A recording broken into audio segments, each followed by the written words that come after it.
l'ombre, la lumière et le chemin vers soi. Bienvenue sur l'Esprit de Jung. Ici, nous explorons les profondeurs de l'âme pour donner un sens à votre histoire.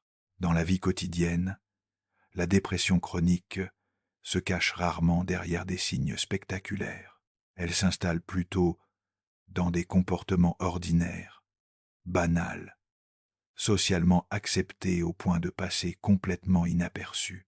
Beaucoup de personnes continuent à travailler, à remplir leurs obligations, à sourire quand il le faut, tout en portant à l'intérieur un épuisement profond et silencieux. Ce que l'on appelle souvent une vie normale peut en réalité devenir une forme de survie psychologique où l'on avance sans élan, sans joie réelle, uniquement par automatisme. Ce fonctionnement donne l'illusion que tout va bien, alors que le corps et l'esprit envoient depuis longtemps des signaux d'alerte discrets mais persistants. L'un des premiers indices réside dans cette fatigue constante qui ne disparaît jamais vraiment, même après le repos. Ce n'est pas une simple lassitude physique, mais une fatigue intérieure diffuse qui touche la motivation, la concentration et le désir. Les gestes du quotidien demandent un effort disproportionné, comme si chaque action consommait plus d'énergie qu'elle ne devrait. Cette fatigue est souvent rationalisée, attribuée au travail, à l'âge, au stress ou aux responsabilités, alors qu'elle reflète parfois un état dépressif installé depuis longtemps et devenu presque invisible pour la personne elle-même. C'est le psychisme qui s'épuise en silence, comme une flamme qui continue de brûler, mais sans plus rien éclairer véritablement. Prenez un instant, respirez lentement. Quand avez-vous ressenti pour la dernière fois une énergie véritable, non forcée? Un autre comportement fréquent consiste à fonctionner en mode automatique. Les journées s'enchaînent sans réelle présence, comme si l'on était constamment en pilote automatique. On fait ce qu'il faut faire, mais sans y être pleinement.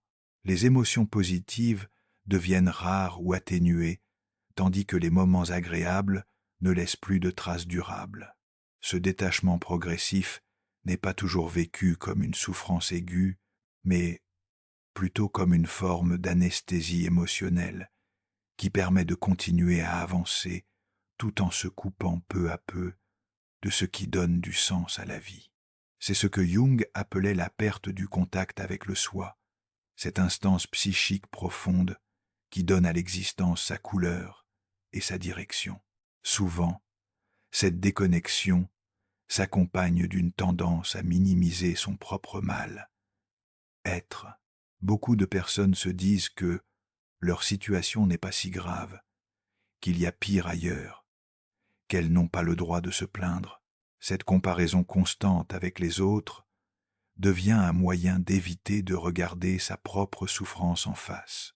Pourtant, la dépression chronique ne se mesure pas à l'intensité visible de la douleur, mais à sa durée, à son caractère persistant et à l'érosion progressive de l'élan vital qu'elle provoque au fil du temps.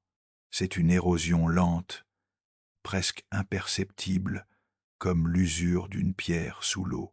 Il y avait une architecte d'intérieur, 47 ans, reconnue pour son sens du détail et sa capacité à créer des espaces harmonieux. Elle avait construit sa vie professionnelle sur l'idée que la beauté pouvait guérir, que l'ordre extérieur créait l'ordre intérieur. Ses clients la trouvaient toujours disponible, souriante, efficace. Personne ne savait qu'elle vivait dans un appartement qu'elle n'avait jamais vraiment aménagé. Pendant 3 ans, elle avait répété le même cycle.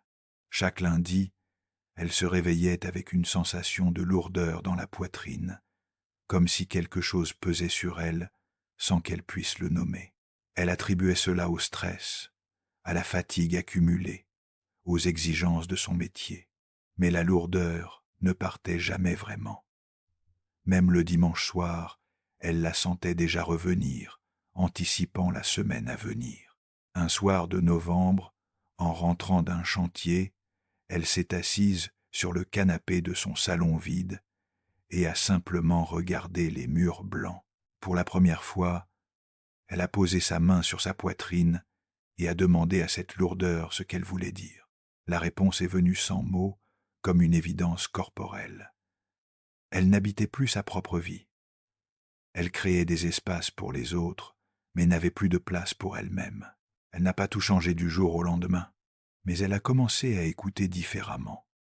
6 mois plus tard, elle avait réduit ses heures de travail, refusé 2 projets et commencé à peindre un mur de son appartement en bleu profond.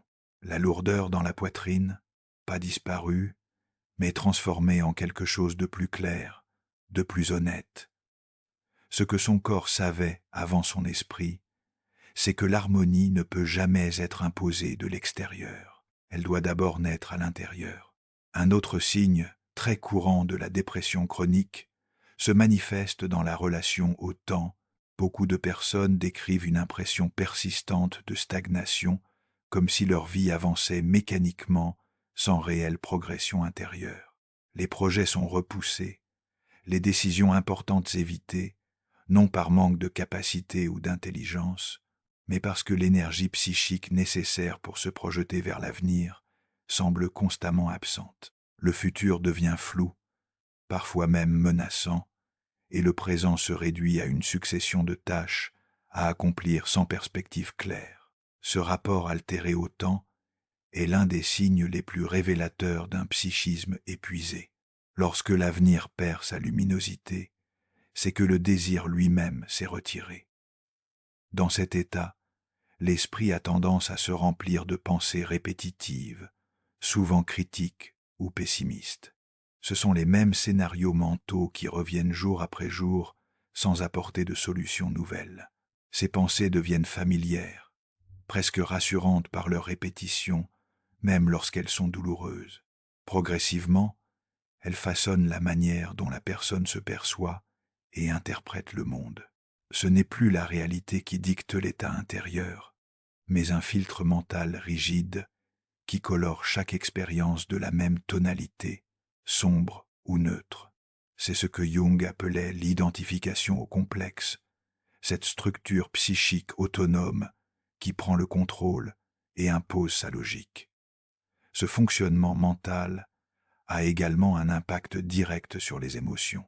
Dans la dépression chronique, les émotions ne sont pas toujours explosives ou envahissantes. Bien au contraire, elles peuvent devenir plates, atténuées, comme émoussées.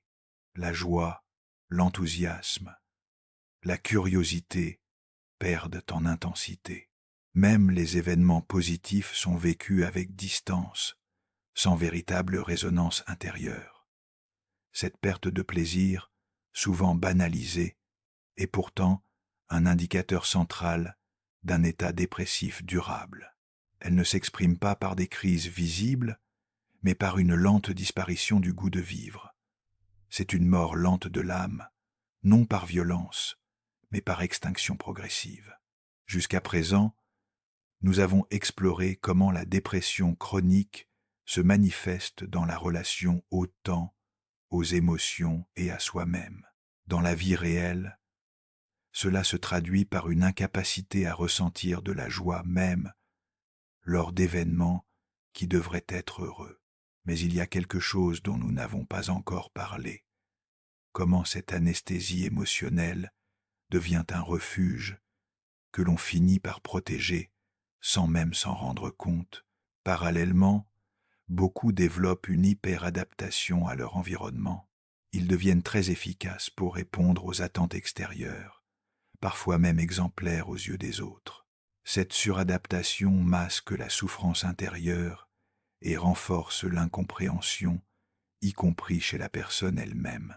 Plus on fonctionne bien en apparence, plus il devient difficile de reconnaître que quelque chose ne va pas.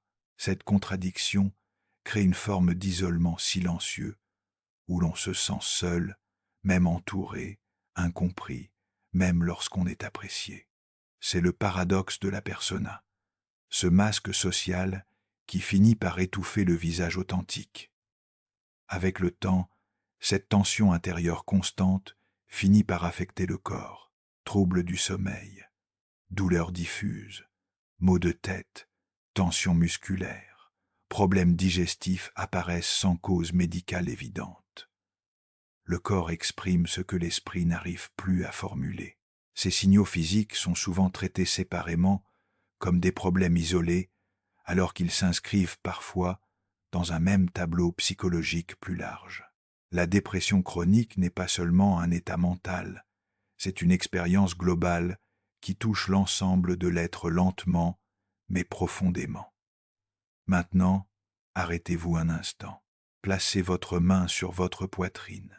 Respirez lentement, profondément. Comptez jusqu'à 3 en inspirant.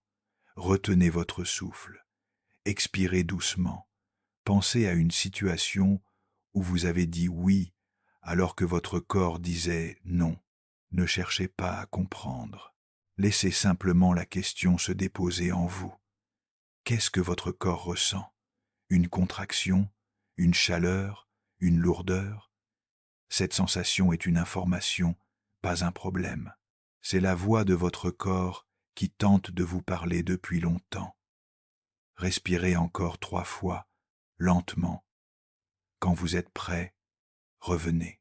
Un autre aspect souvent sous-estimé de la dépression chronique concerne la relation que l'on entretient avec soi-même au fil du temps. Un discours intérieur dur et exigeant s'installe presque sans bruit. Beaucoup de personnes se parlent d'une manière qu'elles n'accepteraient jamais de la part d'un proche. Chaque erreur devient une preuve d'incompétence. Chaque difficulté, un signe de faiblesse personnelle. Cette voix intérieure critique ne crie pas, elle chuchote en permanence, sapant peu à peu l'estime de soi et renforçant l'idée que l'on doit simplement faire plus d'efforts pour aller mieux.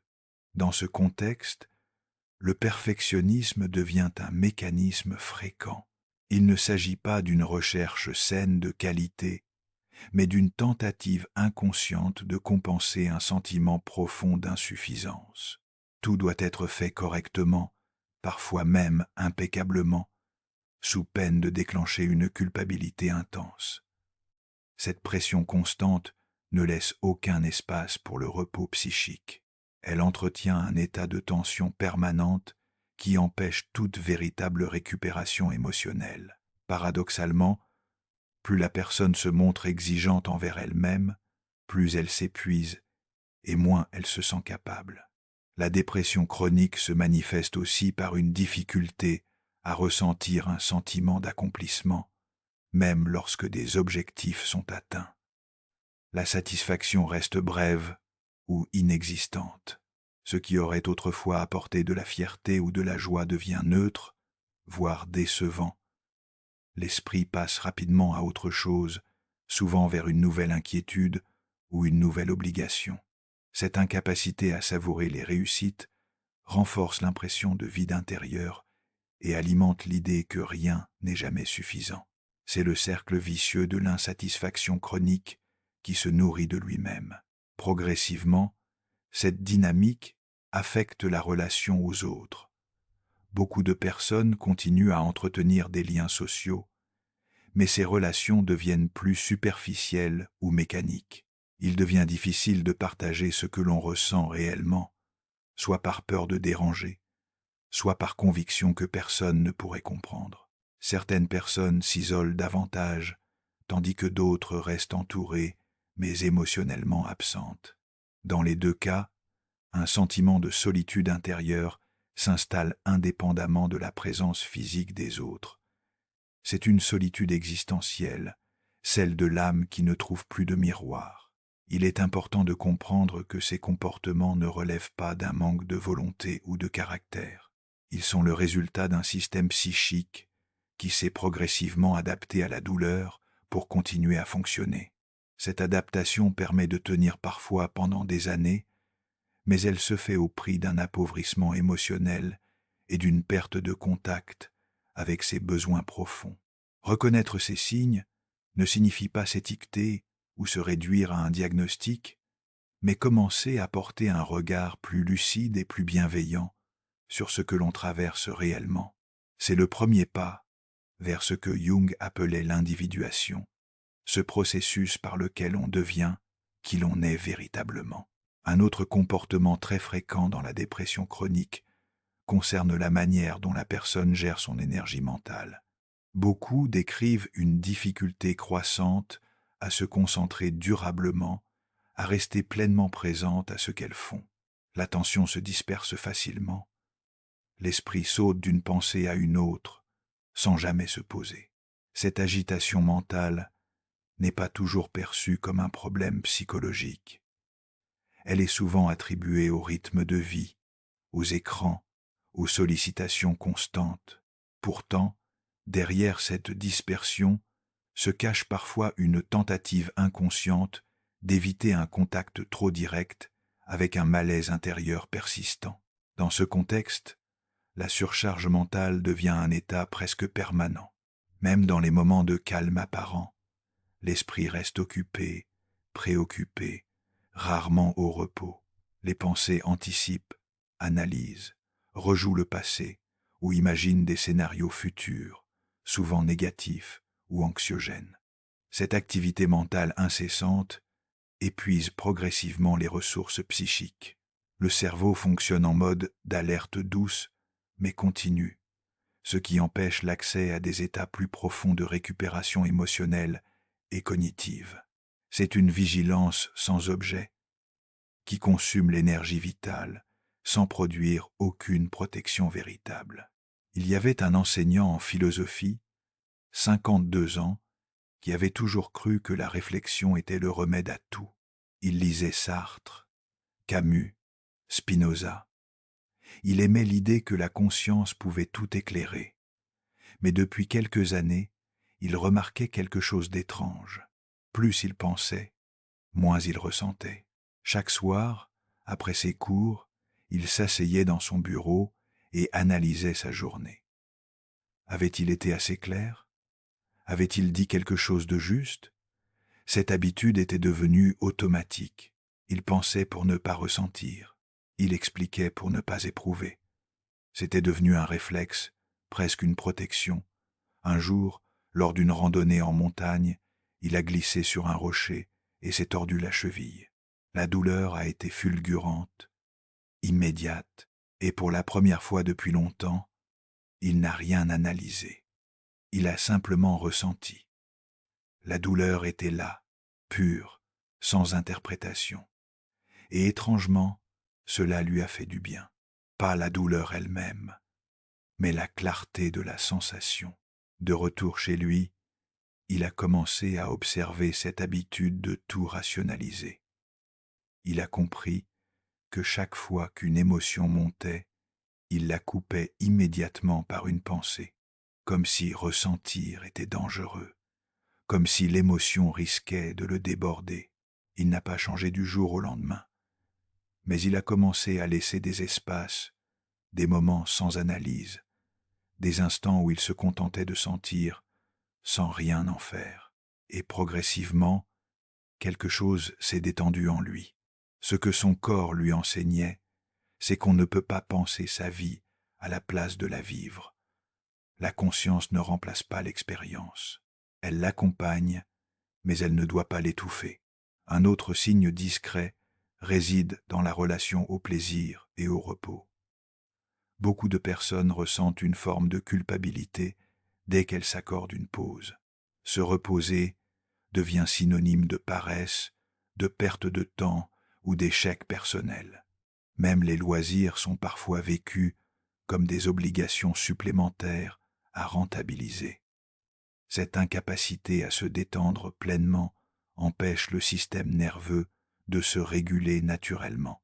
Le corps reste tendu même lorsque rien d'extérieur ne le justifie. À long terme, cette tension chronique contribue à maintenir l'état dépressif. C'est un état de vigilance sans relâche qui épuise les réserves profondes de l'organisme. On observe également une tendance à rationaliser en permanence ses émotions. Au lieu de ressentir pleinement ce qui se passe à l'intérieur, la personne cherche à expliquer, à analyser, à justifier. Ce mécanisme intellectuel peut donner l'impression d'un bon contrôle émotionnel, mais il agit souvent comme une barrière protectrice contre des affects plus douloureux. Ressentir devient risqué, alors on pense à la place. Cette dissociation subtile entre la tête et le vécu émotionnel participe à l'anesthésie intérieure caractéristique de la dépression chronique. C'est une rupture entre le mental et le corps, entre le logo et l'héros, pour reprendre les termes jungiens. Avec le temps, cette accumulation de stratégies d'adaptation finit par créer un sentiment diffus de perte de sens. La vie continue, mais elle semble dépourvue de direction claire. Les choix sont guidés davantage par l'évitement de l'inconfort que par l'élan ou le désir. Ce glissement progressif n'est pas toujours conscient, il s'installe lentement au fil des années jusqu'à devenir un mode de fonctionnement habituel. Reconnaître cette dynamique permet déjà de rompre avec l'idée que tout cela serait une fatalité ou un trait de personnalité immuable. Jusqu'à maintenant, nous avons vu comment la dépression chronique s'exprime à travers la fatigue, le détachement émotionnel et la perte de sens. Dans la réalité quotidienne, cela se manifeste par une incapacité à prendre du plaisir même dans des activités autrefois appréciées. Mais quelque chose d'essentiel reste à explorer. La manière dont cette perte de sens s'ancre dans l'incapacité à agir et à choisir. Un autre signe souvent ignoré de la dépression chronique apparaît dans la relation au changement et à l'action. Beaucoup de personnes savent intellectuellement ce qu'elles aimeraient modifier dans leur vie, mais se sentent incapables de passer à l'acte. Cette difficulté n'est pas liée à un manque de compréhension ou de lucidité, mais à une fatigue psychique profonde qui rend chaque décision plus lourde qu'elle ne devrait l'être. Même des changements modestes semblent demander une énergie disproportionnée, ce qui renforce l'immobilité et le sentiment d'être coincé dans une situation qui ne nourrit plus. C'est ce que Jung appelait la stagnation psychique, cet état où l'énergie vitale ne circule plus et s'accumule en stase douloureuse. Dans cet état, la peur de se tromper prend souvent une place centrale. Chaque choix est perçu comme potentiellement risqué, porteur de conséquences irréversibles. Cette peur ne se manifeste pas toujours sous forme d'angoisse intense, mais plutôt comme une hésitation permanente, un doute chronique qui paralyse l'élan. Ne rien décider devient alors une stratégie de protection. Rester dans ce qui est connu, même insatisfaisant, paraît plus sûr que s'exposer à l'incertitude du changement. Cette logique est compréhensible, mais elle contribue à maintenir l'état dépressif sur la durée. Par ailleurs, beaucoup développent une relation compliquée à leurs propres besoins. Ils ont appris à les mettre de côté, à les minimiser ou à les ignorer. Demander de l'aide, exprimer une limite, reconnaître une difficulté devient inconfortable, parfois même impossible. Cette autosuffisance apparente est souvent valorisée socialement, mais elle cache une solitude intérieure importante. Ne pas s'autoriser à dépendre, même ponctuellement, prive la personne de ressources essentielles pour sortir de l'épuisement psychique. C'est un isolement choisi, mais non moins destructeur. La dépression chronique s'exprime aussi par une altération du rapport à l'avenir. Les projections deviennent pauvres, floues, absentes. Imaginer un futur différent ne suscite ni enthousiasme ni curiosité. L'avenir est vécu comme une répétition du présent, ce qui renforce la perte de motivation. Cette difficulté à se projeter n'est pas un manque d'ambition, mais le signe que l'énergie psychique nécessaire pour rêver et désirer est momentanément inaccessible. C'est une atrophie de la fonction prospective, cette capacité fondamentale à se projeter dans un futur porteur de possibilités. Il est important de souligner que ces mécanismes ne sont pas des choix conscients. Ils résultent d'un cerveau et d'un système nerveux qui ont appris à fonctionner en mode économique pour préserver ce qui reste d'énergie. Ce mode de fonctionnement permet de tenir, mais il empêche l'accès à une vie plus riche et plus vivante. Reconnaître cette logique interne permet de sortir d'une vision culpabilisante de soi-même et d'ouvrir la possibilité d'un changement progressif respectueux du rythme intérieur. C'est accepter que la guérison ne se commande pas, elle se laisse advenir. Un autre élément central de la dépression chronique concerne la manière dont les émotions sont vécues et régulées. Contrairement aux idées reçues, il ne s'agit pas toujours d'émotions débordantes ou incontrôlables. Bien souvent, c'est l'inverse qui se produit. Les émotions sont contenues, rationalisées, mises à distance. La personne apprend à ne pas trop ressentir, à ne pas trop exprimer, à ne pas déranger. Cette maîtrise apparente donne une impression de solidité, mais elle repose sur un effort constant qui finit par épuiser profondément le système nerveux. C'est une forteresse intérieure qui protège, mais qui emprisonne aussi. Avec le temps, cette inhibition émotionnelle crée une tension intérieure permanente. Les émotions non exprimées ne disparaissent pas. Elles s'inscrivent dans le corps, dans la respiration, dans la posture, dans le tonus musculaire. Certaines personnes développent une respiration superficielle, d'autres des douleurs chroniques sans cause médicale claire. Le corps devient le lieu où s'exprime ce que l'esprit n'ose plus reconnaître. Et cette somatisation n'est pas un hasard, mais une conséquence directe d'un déséquilibre émotionnel prolongé. C'est le langage symbolique du corps qui tente de communiquer ce que la conscience refuse d'entendre. Dans ce contexte, la peur des émotions devient fréquente. Ressentir intensément est perçu comme dangereux, déstabilisant, incontrôlable. Beaucoup craignent que s'ils laissent émerger ce qu'ils ressentent vraiment, tout s'effondre. Cette peur conduit à éviter certaines situations, certaines conversations, parfois même certaines pensées. Pourtant, cette stratégie d'évitement maintient le problème plutôt qu'elle ne le résout. Plus les émotions sont repoussées, plus elles prennent de la force en arrière-plan. C'est le paradoxe de l'ombre gingienne. Ce que l'on refuse de voir ne disparaît pas, cela croît dans l'obscurité jusqu'à devenir autonome et menaçant. Maintenant, pause. Posez votre main sur votre ventre. Respirez profondément, lentement. Sentez votre ventre se gonfler, puis se dégonfler. Pensez à une émotion que vous avez refoulée cette semaine. Nelayugetspas. Laissez-la simplement être là. Remarquez ce qui se passe dans votre corps. Une tension, une chaleur, un nœud. C'est votre corps qui vous montre où l'émotion est restée coincée.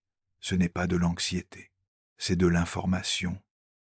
3 respirations profondes encore, lentement. Quand vous êtes prêt, continuez. La dépression chronique s'accompagne également d'une difficulté à identifier précisément ce que l'on ressent. Les émotions deviennent floues, indifférenciées.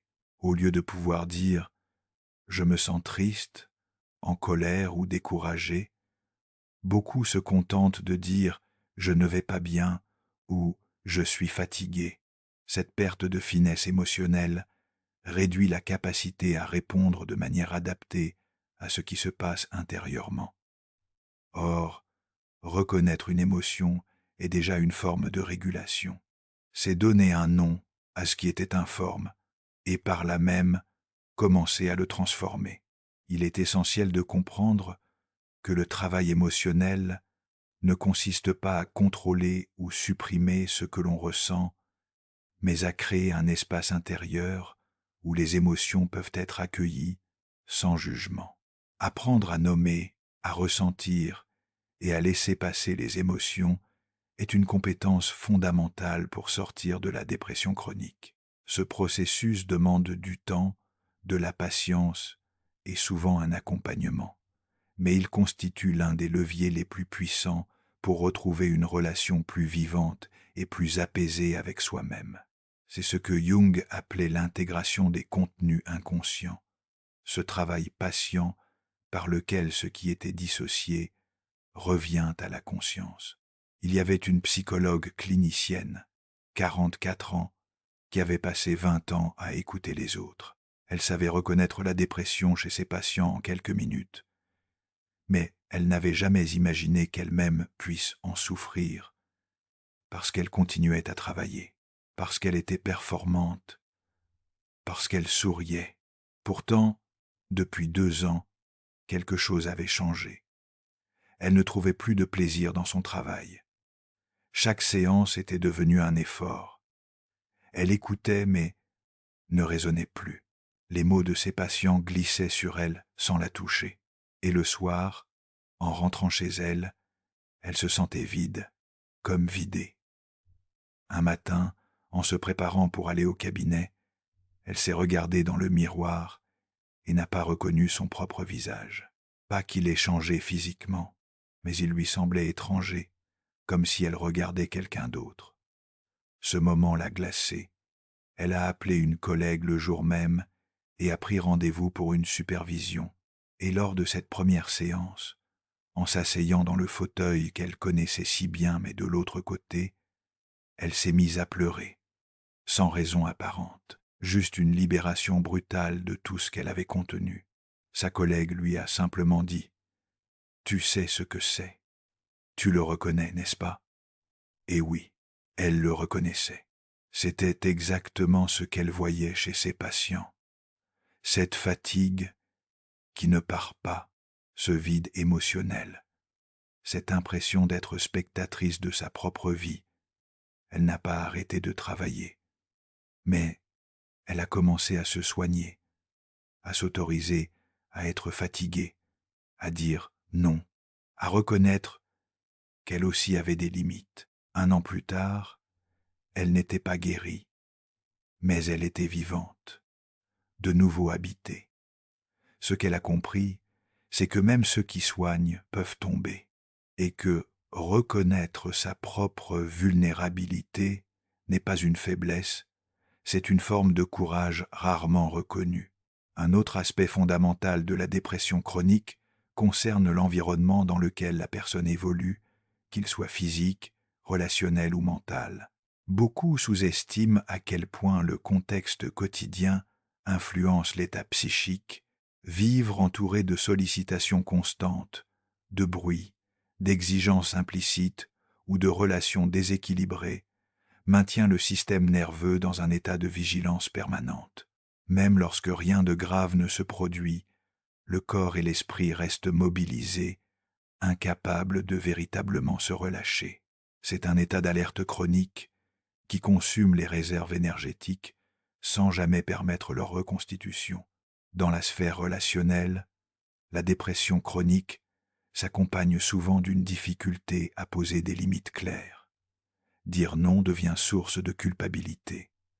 Exprimer un besoin personnel paraît égoïste. Se protéger émotionnellement semble risqué. Par habitude ou par peur du conflit, beaucoup continuent à répondre aux attentes des autres, au détriment de leur propre équilibre. Cette perméabilité émotionnelle entraîne une fatigue relationnelle profonde qui renforce le sentiment d'être vidé, utilisé ou incompris.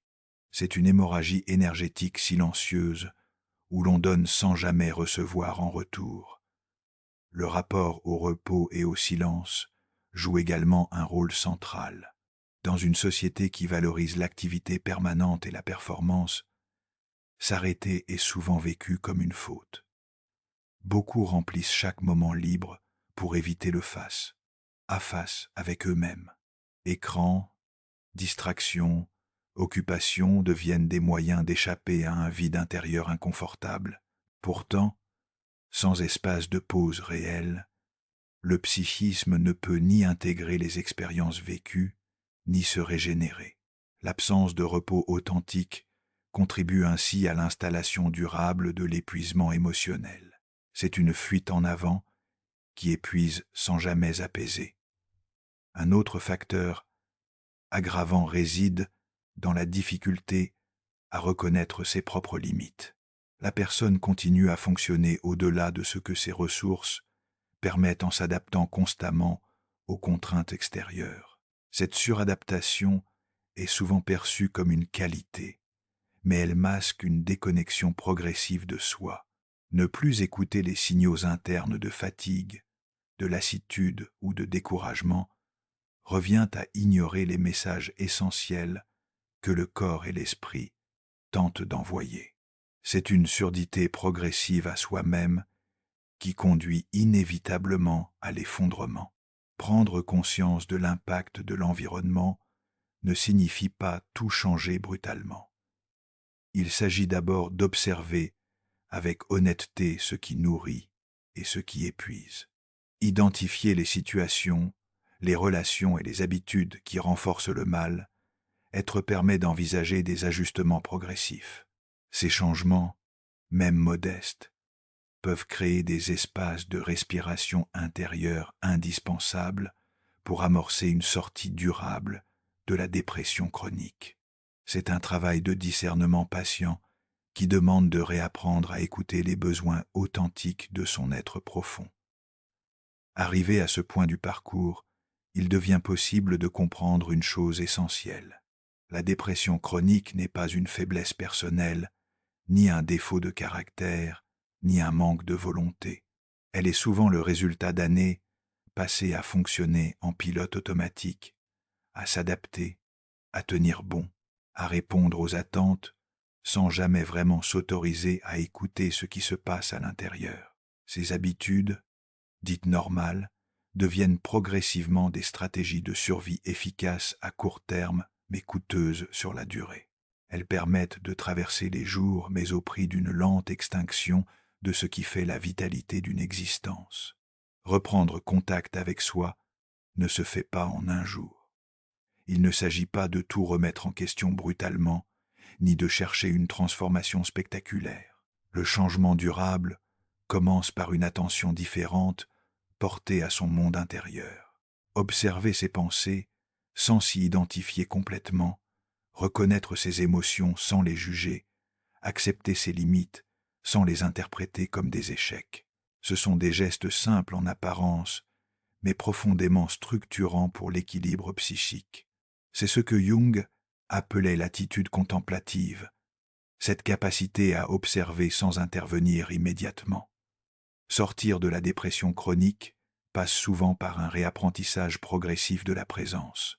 Être présent à ce que l'on fait, à ce que l'on ressent, à ce que l'on vit, même lorsque cela est inconfortable. Cette présence permet de recréer un lien avec ses besoins réels, avec ses valeurs, avec ce qui donne du sens. Elle redonne au cerveau des repères plus stables que l'évitement ou la fuite permanente vers l'activité ou la distraction. C'est retrouver un ancrage dans le présent vécu plutôt que dans le futur anticipé ou le passé ressassé.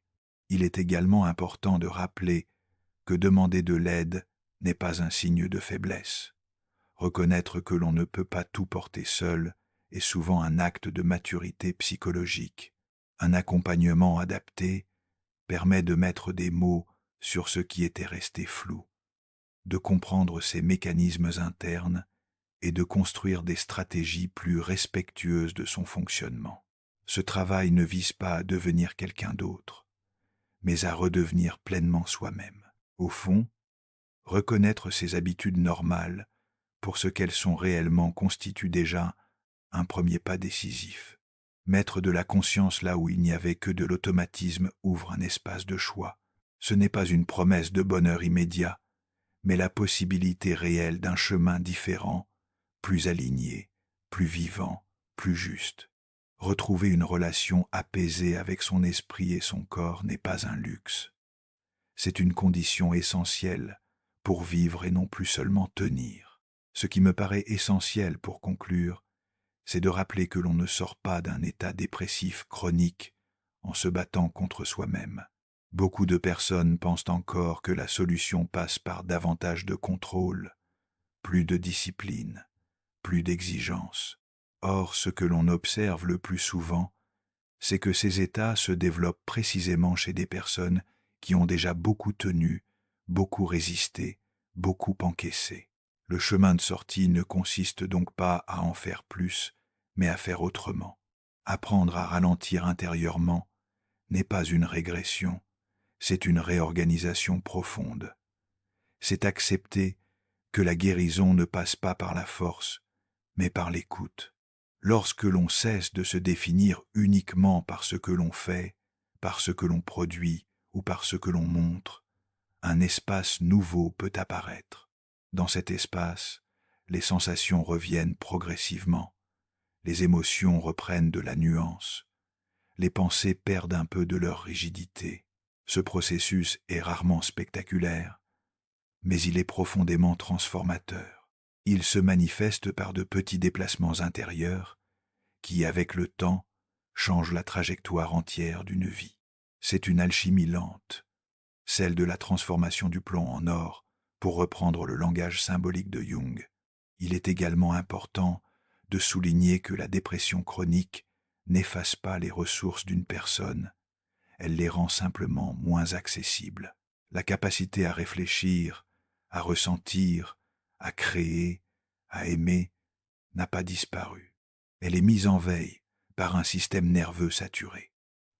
Lorsque la sécurité intérieure commence à se réinstaller, ces ressources réapparaissent souvent de manière naturelle, sans effort.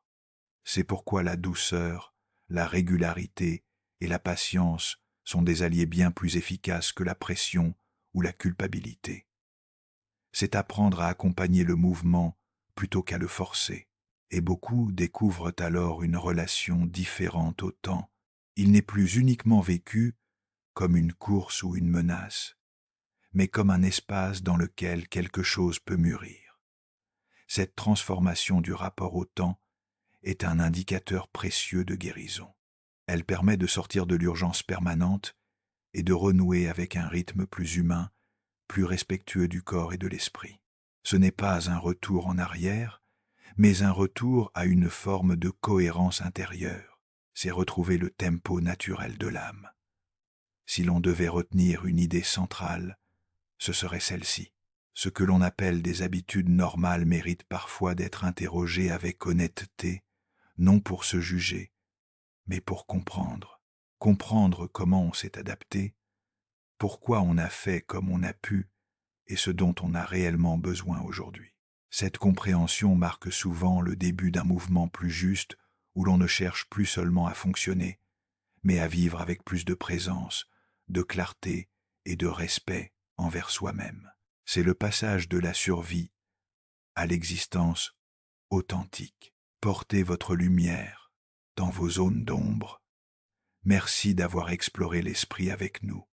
À bientôt sur l'Esprit de Jung. Si ce voyage au cœur de l'esprit résonne en vous, abonnez-vous pour poursuivre cette exploration ensemble.